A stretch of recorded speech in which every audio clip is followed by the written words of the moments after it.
भाग 26।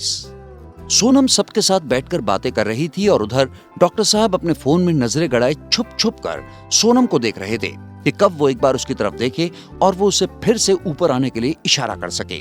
पर सोनम को तो बातों से फुर्सत ही नहीं मिल रही थी। बेचारे डॉक्टर साहब मन मार कर बैठे हुए थे और सोच रहे थे कि सच में सबके सामने बात करना कितना मुश्किल होता है जब वो खुलकर कुछ नहीं कह पा रहे थे, जबकि वो खुद को बड़ा स्ट्रेट फॉरवर्ड समझते थे।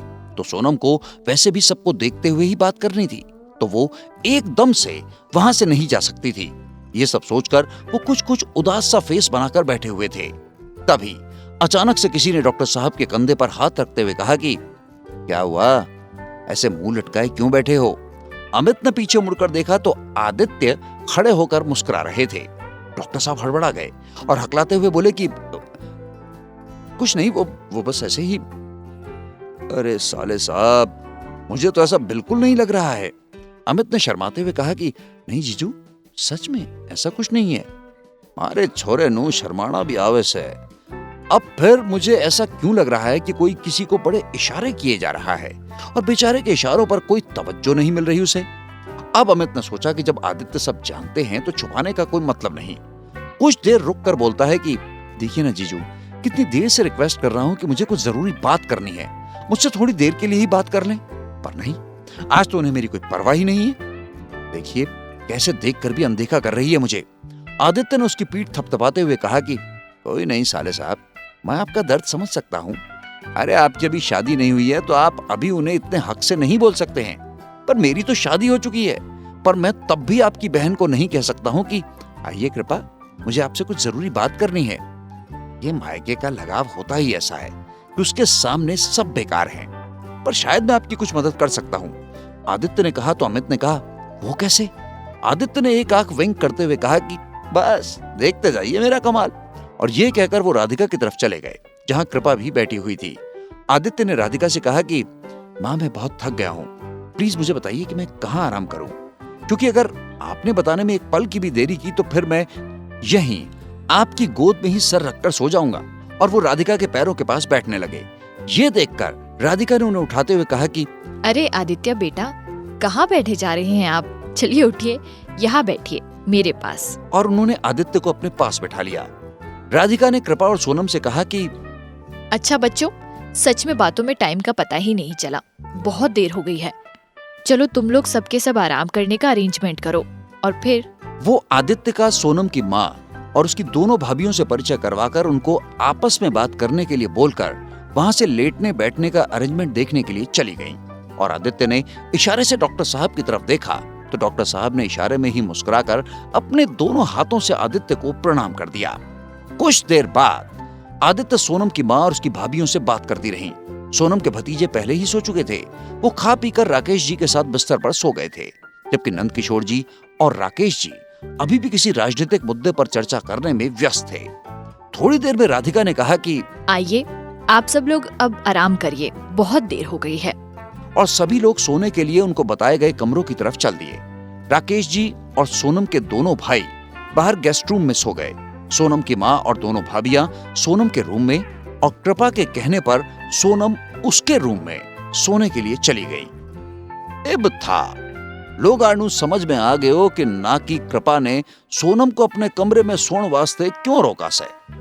थोड़ी देर में सोनम के मोबाइल पर मैसेज आया कि अब तो आ जाइए, सब सो गए हैं। अरे कब से आपका वेट कर रहा हूं, जल्दी आइए प्लीज। अमित। सोनम मैसेज पढ़कर मुस्कुरा उठी कि तभी कृपा ने कहा कि भाई, मुझे तो बहुत नींद आ रही है और मैंने कुछ देखा और सुना भी नहीं है। मैं तो कब की सो गई हूँ। और उसकी दबी दबी हंसी सोनम के कानों में जा रही थी। सोनम ने एक क्वेश्चन कृपा को फेंक कर मारा तो कृपा ने कहा कि थैंक यू यार, तुझे कैसे पता चला कि मुझे इसकी जरूरत थी? और कृपा ने कहा कि अब जा भी, भाई तेरा बहुत देर से इंतजार कर रहे हैं। सोनम ने कमरे की लाइट ऑफ की और डॉक्टर साहब के कमरे की तरफ चल दी। ऊपर वो जब कमरे में पहुंची तो डॉक्टर साहब फोन को सीने से लगाए वहीं जमीन पर बिछाए गए बिस्तर पर लेटे हुए थे। सोनम जैसे ही उसके पैरों की तरफ जाकर खड़ी हुई, डॉक्टर साहब ने अपनी आंखें खोली और झूठी नाराजगी दिखाते हुए सोनम से बोले, अब टाइम मिल रहा है आपको? मैं कब से वेट कर रहा था और आप हैं कि। सोनम ने अपने दोनों कान पकड़कर सॉरी बोलते हुए कहा कि हम जानते हैं कि आप हमारा बहुत देर से इंतजार कर रहे थे, पर हम ऐसे कैसे सबके बीच में से उठकर आ सकते थे? बताइए, क्या बात करनी थी आपको जो आप इतने बेचैन हो रहे थे? डॉक्टर साहब उठकर बैठ गए और सोनम का हाथ पकड़कर उसे अपने पास बिठाते हुए बोले, क्यों मेरे बेचैन होने के लिए ये एक वजह काफी नहीं है कि मैंने सुबह से आपको एक बार भी सही से देखा तक नहीं? क्यों, और भी कुछ होना चाहिए बेचैन होने के लिए? सोनम की पलकें पहले तो शर्मा गई, लेकिन फिर कुछ याद आते ही उसने अमित से कहा कि अच्छा जी, यही बात हम भी आपसे कहे तो? मतलब आप भी मुझसे मिलने के लिए बेचैन थी? डॉक्टर साहब ने शरारती ढंग से कहा। हाँ, पर उस तरह से नहीं जैसे कि आप। सोनम ने मुस्कुराकर कहा, मतलब ये कि आज सुबह से ही घर में इतना कुछ अजीब हो रहा था और हमें कोई कुछ बता भी नहीं रहा था। यहाँ तक कि आंटी जी भी हमसे कुछ छुपा रही है और हम अभी तक ये नहीं जान पाए कि आखिर ये सब क्या और क्यों हो रहा है। सोच रहे थे कि अगर आप दोपहर में आएंगे तो आपसे ही पूछ लेंगे, शायद आपको ही कुछ पता हो, क्योंकि घर में तो कोई हमें कोई कुछ नहीं बता रहा है। आंटी जी भी कह रही थी कि ये हमारे लिए सरप्राइज है। आज दोपहर में कब आए और कब चले गए हमें पता ही नहीं चला। और तो और हमारे सब घर वाले और कृपा और आदित्य जी भी आने को है।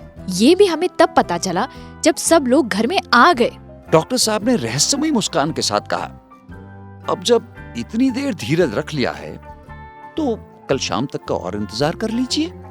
इसका मतलब आप सब जानते हैं और हमें नहीं बताएंगे? सोनम ने मुंह बनाते हुए कहा, प्लीज जान, बस आज रात की तो बात है, कल सब कुछ आपके सामने होगा और यकीन मानिए आप इस सरप्राइज को जिंदगी भर याद रखेंगी। डॉक्टर साहब ने सोनम का हाथ अपने हाथ में लेते हुए कहा। तो फिर अब हम भी कल ही आपसे बात करेंगे, सोनम ने कहा और सोनम जैसे ही उठने को हुई, डॉक्टर साहब ने आगे बढ़कर उसका हाथ पकड़कर अपने पास बिठा लिया। कहाँ जाएंगे आप मुझसे अलग होकर? आपको हमेशा हमेशा के लिए अपनी नजरों के सामने रखने का इंतजाम करने वाला हूं मैं। सोनम ने भी मुस्कुराते हुए कहा कि हम जाएंगे भी कहाँ आपसे अलग होकर? हमें तो लौट कर फिर आपके पास ही आना है डॉक्टर साहब। आपसे अलग हमारा कोई वजूद नहीं है अब। फिर क्यों जा रही हैं? पूरे दिन में तो अब थोड़ी देर के लिए आप मेरे साथ हैं और आते ही जाने की बात कर रही हैं। अमित ने कहा और उसे टाइट हक करते हुए कहा कि पहले मुझे मेरी धड़कनों के चलने की वजह को महसूस तो करने दीजिए। काफी देर तक दोनों ही एक दूसरे की धड़कनों को महसूस करते रहे। फिर सोनम ने उससे अलग होते हुए कहा कि महसूस कर ली? तो अमित ने उसे दोबारा गले लगाते हुए कहा कि अभी नहीं, अभी थोड़ी देर और। जब सोनम ने फिर से उससे अलग होने की कोशिश की तो अमित ने कहा कि प्लीज बस थोड़ी देर और। सोनम ने इस बार कुछ नहीं कहा और उसने भी उसे उसी तरह से हक कर लिया। और चांदनी रात में चंद्रमा भी उनको इस तरह से साथ देखकर मुस्कुराता हुआ बादलों की ओट में छिप गया। सुबह सुबह कृपा के कमरे से चीखम चिल्ली की आवाजें आ रही थी। दादी ने राधिका को आवाज देते हुए कहा कि अरे बहू, जरा देख के तो आ, ये तेरी बहू और बेटी क्या धमाका कर रही है सवेरे सवेरे। चैन से चाय भी नहीं पीने दे रही है। सोनम की बड़ी भाभी ने राधिका से कहा कि आप बैठिए माँ, मैं देख कर आती हूँ। और राधिका ने मुस्कुराकर हाँ बोला और फिर से सोनम की माँ के साथ आज दिन भर की तैयारियों के बारे में बातें करने लगी। उधर सोनम और कृपा आपस में पिलो फाइट करने में जुटी हुई थी कि तभी बड़ी भाभी ने अंदर आकर पूछा कि ये क्या हंगामा मचा रखा है तुम दोनों ने सुबह सुबह? सोनम बिगड़ते हुए बोली कि देखो ना भाभी माँ, इस कृपा की बच्ची ने हमारा अलार्म बंद कर दिया और हमें टाइम से जगाया भी नहीं। खुद तो कुंभकर्ण की तरह सोती रही और हमें भी लेट कर दिया। अभी हमें सबके लिए नाश्ता भी बनाना है और कॉलेज भी जाना है। सोनम भाभी से कृपा की शिकायत किसी छोटे बच्चे की तरह कर रही थी, जिसे देखकर कृपा की हंसी फूट पड़ी और सोनम उसकी तरफ। तुम्हें हंसी आ रही है? रुको, तुम्हें तो अभी हम बताते हैं, कहकर जैसे ही झपटी वैसे ही बड़ी भाभी ने सोनम का हाथ पकड़कर रोक लिया और कृपा इस बीच मौका पाकर बड़ी भाभी के पीछे जाकर खड़ी हो गई और वहां से ही उसे चिढ़ाने लगी। बड़ी भाभी ने कहा कि ओफो, तुम दोनों ही इतनी बड़ी हो गई हो। एक की शादी हो गई है और दूसरी का नंबर लगने वाला है और इतना हंगामा कर रही हो जितना कि आयुष और मणिका भी नहीं करते हैं। और तुम सोनम, जल्दी से जाकर तैयार हो जाओ और आकर नाश्ता कर लो। सोनम ने हैरानी से बड़ी भाभी की तरफ देखा तो बड़ी भाभी ने हंसते हुए कहा, ऐसे हैरानी से मत देखो लाडो, मैंने नाश्ता बना दिया है, तुम बस जल्दी से आ जाओ। और कृपा, तुम भी फ्रेश होकर जल्दी से बाहर आ जाओ, नाश्ता ठंडा हो जाएगा। सोनम कृपा के ऊपर कुशन फेंककर बाथरूम में घुस गई और उसकी इस हरकत पर भाभी और कृपा बिना मुस्कुराए नहीं रह पाए। सोनम जब तैयार होकर बाहर आई तो उसने देखा कि उसकी बड़ी और छोटी भाभी दोनों ही डाइनिंग टेबल पर सबको नाश्ता सर्व कर रही थी। वो भी सबको गुड मॉर्निंग विश करके चुपचाप अपनी जगह पर बैठ गई और जल्दी जल्दी नाश्ता गटकने लगी। सोनम की माँ ने कहा कि आज कॉलेज जाना जरूरी है क्या बेटा? माँ, हमारा मन भी नहीं कर रहा है जाने को, पर कॉलेज में इस समय होम प्रैक्टिकल चल रहे हैं और बोर्ड प्रैक्टिकल की तैयारी चल रही है, इसलिए जाना जरूरी है। सोनम ने गर्म चाय को फूं फूं करते पीते हुए कहा, ठीक है बेटा, पर दोपहर को जल्दी ही आ जाना तुम, मार्केट चलना है, कुछ जरूरी सामान खरीदना है। राधिका और जानकी जी, मतलब सोनम की माँ ने एक साथ कहा तो सोनम को ठसा लग गया और वो खांसने लगी। उफ़्फ़ो, ये लड़की भी ना, पता नहीं क्यों, पर हमेशा जल्दी में रहती है, आराम से कोई काम नहीं कर सकती है। जानकी ने कहा और उसकी पीठ सहलाने लगी। सोनम ने थोड़ा सा पानी पिया और कहा कि हम ठीक है माँ, अब चलते हैं। वो डॉक्टर साहब को घूरते हुए बाहर की ओर चली गई, जो कि उस वक्त अपने रूम के विंडो से सोनम को ही निहार रहे थे और साथ में आई लव यू को इशारे में बोल रहे थे। तभी सोनम को ठसा लग गया कि एक तो दोनों माँ ने मिलकर एक ही बात कही, इसका मतलब कुछ तो कांड होने वाला है जो सब लोग इकट्ठे हैं, और ऊपर से डॉक्टर साहब चैन से चाय भी नहीं पीने दे रहे थे, इशारे पर इशारे किए जा रहे थे। अरे कहीं कोई देख लेता, लेकिन उन्हें क्या फर्क पड़ता है, वो तो वही करेंगे जो उनके मन में आएगा। सोनम के जाने के बाद थोड़ी देर में डॉक्टर साहब भी जल्दी जाना है कहकर वहां से खिसक लिए। बाकी सब लोगों ने नाश्ता निपटाया और फिर एक दूसरे को देखकर हंसने लगे कि ये दोनों भी ना ऐसे बनते हैं कि जैसे कोई कुछ जानता ही नहीं है। दरअसल सोनम को अमित कॉलेज छोड़ने और लेने जाता है। ये बात नंद किशोर जी ने राकेश जी को बता दी थी, क्योंकि अजीत और उसके घर वालों की देख लेने की धमकी तो खुद राकेश जी ने ही नंद किशोर को बताई थी, और बाद में राकेश जी ने यह बात जानकी और उसके भाइयों को भी बता दी थी। और अब सब लोग खुश थे कि सोनम अब सुरक्षित रूप से कॉलेज आ जा सकेगी। नाश्ता करने के कुछ ही देर बाद आदित्य कृपा के साथ थोड़ी देर के लिए अपने घर चला गया। कृपा ने कहा कि वो उन सबको मार्केट में ही मिल जाएगी। राधिका ने कल के होने वाले फंक्शन की गेस्ट लिस्ट तैयार करके नंद किशोर जी को पकड़ा दी और कहा कि सबको फोन करके इनवाइट करने की जिम्मेदारी आपकी है। मुझे और जानकी जी को दूसरे और बहुत सारे काम देखने हैं। उधर जब सोनम बस स्टॉप पहुंची तो डॉक्टर साहब वहां पहले से ही मौजूद थे, अपनी राम प्यारी के साथ। सोनम ने गुस्से से डॉक्टर साहब की ओर देखा तो डॉक्टर साहब ने बड़ी स्टाइल से अपने दिल पर हाथ रखते हुए कहा कि कसम से आपको गुस्से में देखकर बेचारा मेरा दिल इस कदर धड़क रहा है कि कहीं हार्ट फेल ना हो जाए मेरा। सोनम ने आंखें चिढ़ाते हुए कहा कि अच्छा, किसी ने आपको ये बताया है कि नहीं कि आप बातें बहुत अच्छी बना लेते हैं? वैसे भी सब लोगों की नजर हमारे ऊपर ही थी, और एक आप थे कि उस टाइम भी आप इशारे करने से बाज नहीं आ रहे थे। अगर कोई देख लेता तो क्या होता? डॉक्टर साहब बोले, क्या होता? मैं कह देता कि मैं अपनी जान को इशारे कर रहा था। अरे किसी को क्या दिक्कत थी इसमें? अच्छा, पर हम तो देख रहे हैं कि जब से हमारे घरवाले और कृपा आदित्य आए हैं तब से आपकी ही जान अटकी हुई है। सोनम ने डॉक्टर साहब को छेड़ते हुए कही ये बात। ठीक है, आप भी हमारा मजाक बना लीजिए। अब मैं क्या करूं सोनम? सब लोग, खास तौर से आपके पापा और बड़े भैया तो मुझे ऐसे स्कैन करते हैं जैसे मैंने अपने अंदर न जाने कुछ छिपा रखा है। तो थोड़ी नर्वसनेस तो होगी ही ना। अमित ने अपनी बात कही। अब उनके सामने तो मैं अपनी एरोगेंसी नहीं दिखा सकता ना। अच्छा, मतलब आपका बेवजह का गुस्सा हम ही झेलेंगे? बिल्कुल बीवी, पर मेरा बेपनाह और बेशुमार प्यार भी तो सिर्फ आपके लिए ही होगा ना। डॉक्टर साहब सड़क पर ही रोमांटिक होने लगे।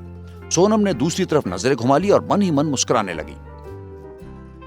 अब मुझे आपकी यही बात समझ में नहीं आती कि जब भी मैं आपसे प्यार मोहब्बत की बातें करता हूं, आप अपनी नजर या तो घुमा लेती हैं या फिर झुका लेती हैं। अरे कभी भी मेरी तरफ देखकर कुछ कहती क्यों नहीं? अमित ने शिकायती लहजे में सोनम से कहा। सोनम ने डॉक्टर साहब की राम प्यारी पर बैठते हुए कहा कि वो इसीलिए कि हम आपकी तरह सड़क पर कुछ भी नहीं कह सकते हैं। फिर कुछ देर चुप रहने के बाद सोनम बोली, अब चले? और डॉक्टर साहब ने अपनी बुलेट को स्टार्ट किया और सोनम के कॉलेज की तरफ सरपट दौड़ा दी। डॉक्टर साहब ने गाड़ी चलाते हुए कहा कि वैसे आप गुस्से में और भी ज्यादा खूबसूरत लगती हैं। अमित की यह बात सुनकर सोनम ने एक बार फिर से अपनी पलकें झुका ली और बिट्टू जी एक बार फिर से सोनम पर फिदा हो गए। घर पर सब लोग अब कल होने वाली सगाई के इंतजाम में लग चुके थे। कैटरिंग वाले से बात हो गई थी और वो शाम तक अपनी टीम को घर पहुंचा देगा। डेकोरेशन वाले से और फ्लोरिस्ट से भी बात कर ली गई थी और सोनम की पसंद के हिसाब से रेड रोज से ही सारी डेकोरेशन की जानी थी। वो लोग भी सुबह से ही अपने काम पर लग जाने थे। अब और क्या रह गया था? अपनी चेकलिस्ट में देखते हुए राधिका सोच रही थी कि इतने में बड़ी भाभी सबके लिए चाय बनाकर वहीं लॉन में ले आई और सब बैठकर चाय पीने लगे। तभी अचानक से दादी ने कहा कि राधिका, बच्चों की सगाई की अंगूठी आ गई। राधिका ने कहा कि नहीं माँ, अभी नहीं, पर आज शाम को सोनम और बिट्टू को बाजार लेकर जाकर अंगूठी पसंद करवा देंगे। नंदकिशोर जी का फोन राधिका के पास आया। कुछ देर बात करने के बाद राधिका ने फोन रख दिया। उन्होंने जानकी से कहा कि कृपा के पापा का फोन था, कह रहे थे कि उन दोनों लोगों ने मिलकर ज्यादातर सगाई के इनविटेशन कार्ड दे दिए हैं और अब वो बचे हुए कार्ड्स भी बांटकर शाम तक घर आ जाएंगे। उधर अजीत अपने कुछ दोस्तों के साथ शहर के बाहर काफी टाइम से बंद पड़े गोडाउन में अपनी साजिश को फाइनल टच दे रहा था और उसका वो दोस्त जो सोनम के आगे आने जाने की हर मूवमेंट पर नजर रखे हुए था, वो भी उस वक्त वहीं था। और उसने जब अजीत को सोनम और बिट्टू की सगाई के बारे में बताया तो उसका खून खौल उठा। उसने गुस्से में वहां रखा हुआ सब सामान उलट पुलट कर दिया। उसकी आंखें गुस्से में लाल हो रही थी। फिर एक पल शांत रहने के बाद वो अचानक से हंसने लगा और हंसते हंसते रुक जाता है और अपने पास से सोनम की फोटो निकालकर उसे देखते हुए कहता है कि मुझे रिजेक्ट करके तुम उस डॉक्टर से शादी के ख्वाब देख रही हो, लेकिन मैं ऐसा कुछ नहीं होने दूंगा सोनम जी। जो चीज मुझे पसंद आ जाती है उसे मैं अपना बनाकर रहता हूँ और अगर वो मेरी न बन सकी तो उसे इस लायक भी नहीं छोड़ता कि वो किसी और की हो सके। इतना कहकर एक बार फिर से उसकी जहरीली हंसी उस बंद और सुनसान गोडाउन में गूंज उठी। दोपहर बाद जब सोनम कॉलेज से वापस लौटी तो उसने देखा कि बैकयार्ड में शामियाना बांधा जा रहा था और कई सारे लोग बड़े बड़े भगोने, पतीले और भी न जाने क्या क्या सामान लेकर जा रहे थे। सोनम उन सब को देखते हुए भीतर आ गई और इस बीच वो अपने दिमाग में जितने ख्याल ला सकती थी वो सब ले आई कि क्या आंटी जी अंकल जी की मैरिज एनिवर्सरी है या फिर आदित्य जी का बर्थडे है, क्योंकि कृपा का बर्थडे तो वो जानती थी कि अभी नहीं है। फिर है क्या जो इतना तामझाम हो रहा है। और वो ये सब सोचते हुए अपने रूम में आ गई। उसने बैग एक तरफ फेंका और आंखें बंद करके चुपचाप लेट गई। तभी उसके कान में आयुष की आवाज पड़ी। उसने आंखें खोलकर इधर उधर देखा तो उसे कोई भी नहीं दिखाई दिया, पर आवाज अभी भी आ रही थी। वो आवाज का पीछा करते हुए कमरे से बाहर आ गई तो उसने देखा कि 5 साल का आयुष 3 साल की मनिका के साथ खेल रहा था। उफ, वो खुद में इतनी खोई थी कि उसने अपने कमरे के बाहर खेल रहे अपने भतीजे और भतीजी पर ध्यान ही नहीं दिया। सोनम उन दोनों को देर तक ऐसे ही खेलते देखती रही और कुछ देर के लिए वो अपनी सारी प्रॉब्लम्स भूल गई और वहीं उनके साथ ही जमीन पर बैठ गई और उन दोनों से पूछा, आप लोग यहाँ अकेले क्या कर रहे हो? आयुष ने मासूम सी शक्ल बनाकर कहा, अरे बुआ, दिखता नहीं है क्या, हम दोनों खेल रहे हैं। और नन्ही मनिका ने कहा कि बुआ दे दो, ये आयुष भैया टीटिंग कर ले, मुझे नहीं खेलना इनके साथ, चलो हम सब खेलते हैं। मनिका की प्यारी सी तोतली भाषा सुनकर सोनम के चेहरे पर बड़ी वाली स्माइल आ गई और वो मनिका को गोद में लेकर नीचे जहां सब बैठे थे वहां आ गई। उसके पीछे पीछे आयुष भी चला आया। सोनम को जब सबको उन दोनों की बातें बताई तो सब बैठकर हंसने लगे। जानकी ने कहा कि सोनम बेटा, जल्दी से तैयार हो जाओ, हमें बाजार चलना है। क्या माँ? अभी तो हम थके हुए हैं, कॉलेज से लौटे ही हैं और अब तुरंत ही बाजार भी जाना है। ऐसा भी क्या स्पेशल काम है बाजार में? सोनम ने जानकी जी के कंधे पर अपना सर रखते हुए कहा, स्पेशल नहीं, बहुत स्पेशल काम है बेटा, अब जल्दी से तैयार हो जाओ। कृपा भी हमें वही बाजार में मिल जाएगी, राधिका ने कहा और फिर उन्होंने वहीं बैठे हुए दादी जी से आवाज देकर पूछा, दादी अब तैयार हो गई ना? दादी ने भी अंदर से ही आवाज दी, तुम सब लोग जाओ, मैं यही घर पर रहूंगी, बस मेरे लिए चौक से मलाई मक्खन ले आना। अच्छा ठीक है माँ, और कुछ तो नहीं चाहिए आपको? राधिका ने एक बार फिर से पूछा तो दादी बोली, नहीं बस इतना ही, ज्यादा मंगाओगी तो तुम फिर मुझे उतने ही दिन दलिया खाने को दोगी। दादी की यह बात सुनकर एक बार फिर से सब हंस पड़े। पर सोनम, तुम अब तक यही खड़ी हो, जाओ जाकर चेंज कर लो, और अगर नहीं करने हैं तो फिर ऐसे ही चलो, तुम तो इन कपड़ों में भी बहुत अच्छी दिख रही हो। छोटी भाभी ने मस्ती करते हुए कहा, हम भी कहीं नहीं जाएंगे, पहले हमें ये बताए ये सब क्या हो रहा है। हम 2 दिन से नोटिस कर रहे हैं कि आप लोग हमसे कुछ छिपा रहे हैं, तो जब तक हमें आप लोग कुछ नहीं बताएंगे हम कहीं नहीं जाएंगे। सोनम वहीं लॉन में पड़ी चेयर पर पालथी मारकर बैठ गई और कभी अपनी माँ की तरफ देखे तो कभी राधिका जी की तरफ। ओफो सोनम लाडो, ये कैसी जिद है तुम्हारी? चलिए भी अब, पहले ही बहुत लेट हो गया है हम सबको, वहाँ कृपा और आदित्य भी पहुँच गए होंगे। और हम सब अभी घर से निकले ही नहीं हैं। बड़ी भाभी ने सोनम की चिरौरी करते हुए कहा। प्लीज भाभी माँ, आप ही हमें बता दीजिए ये सब क्या चल रहा है घर में। वहाँ बैकयार्ड में शामियाना बंधा जा रहा है और केटरिंग की व्यवस्था हो रही है। हम सोच सोच कर परेशान हो रहे हैं और कोई कुछ भी हमें बताने के लिए तैयार ही नहीं है। सोनम ने मूंछ बनाते हुए कहा।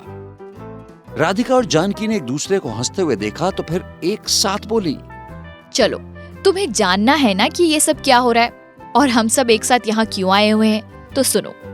पर सब जानने के बाद तुम चुपचाप हम सबके साथ बाजार चलोगी बिना कोई सवाल जवाब के। अब ये क्या बात हुई माँ? सोनम ने अपनी जगह से उठते हुए कहा। बड़ी भाभी ने कहा कि आपको सब जानना है तो कुछ बात तो हमारी भी माननी पड़ेगी ना। सोनम ने कहा कि ठीक है, हम कुछ नहीं पूछेंगे। अब बताइए भी, हमारे पेट में कुछ कुछ हो रहा है। राधिका और जानकी ने एक साथ कहा।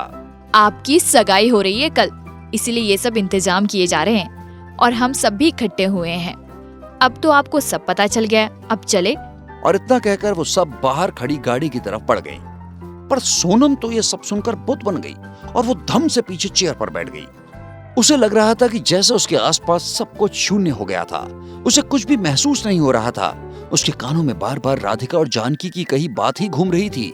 वो इसी तरह भाव शून्य वहां बैठी रही कि अचानक बड़ी भाभी वहां आई और उसका हाथ पकड़कर अपने साथ गाड़ी की ओर ले गई। सोनम तो जैसे वहां होकर भी नहीं थी। वो बस रोबोट की तरह चुपचाप गाड़ी में जाकर बैठ गई और गाड़ी तेजी से मार्केट की तरफ भागने लगी। आज की कहानी बस यहीं तक। आगे की कहानी सुनने के लिए सब्सक्राइब करो इस चैनल को और आने वाले एपिसोड्स की जानकारी पाने के लिए प्रेस करो बेल आइकॉन। तो जल्दी से आगे की कहानी सुनो कुकू FM ऐप पर।